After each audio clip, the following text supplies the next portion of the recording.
So I'm going to be doing two things as we lead up to the 8th of March. And the first thing is look at the places we need to fix ourselves as women before we can tell the whole world, you need to do this for me. And the other thing I really want to talk about is what are the things we need to celebrate and be cognizant of? Because I think sometimes you don't understand how far we've come. Okay?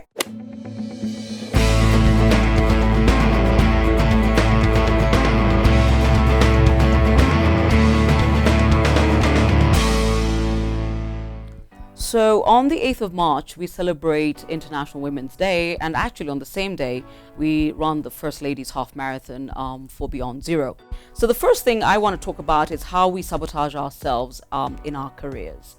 Because there's never been a better time to be a woman than now. And literally, for me, this message is for young women in their 20s. And that's because everything that was not on the plate before is on the plate for you. I mean, you be a driver even of a matatu is not news. By the way, nobody's going to cover it because that one's been done. But let me tell you what we do wrong. Number one, we don't come to the table. And I say that in every meaning. It's in the office, it's in boardrooms, it's at cabinet level. And we fail to understand that when you're not at the table, you're on the menu. And on the menu, you will be eaten, huh? So sitting out the important conversations because you're saying, Miss Petangizo V2, you're in a stress mob. Now, I'm just not like that. Doesn't serve anybody's purpose, okay? This is number one, how we sabotage ourselves. The second way we do that is that we decide at a very early age that we can't do. And I blame my generation for that because the generation that went before mine told us we can do. But I think lately I noticed that a lot of women my age tend to tell young girls, no, you'll never make it. No, you can't do that. No, that will never work. And I don't understand what that is. And we've got to stop it. But more importantly, if you're listening to this, watching this, and you're 19, you're 20, you're 21, I want to tell you something. You can. You can do anything you want to do. What am I doing here? I was told by somebody else, oh, do.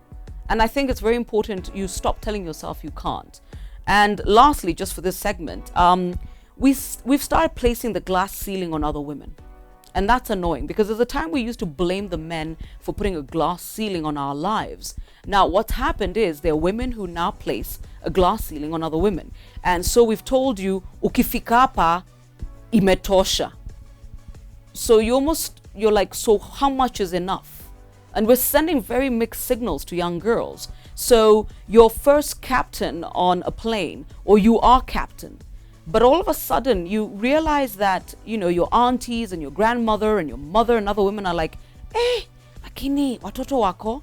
We've started placing a ceiling on other women. This is not something that men are doing anymore. This is something we're doing to each other. And we must stop it immediately. Now, if I haven't pissed you off completely, please subscribe. Okay.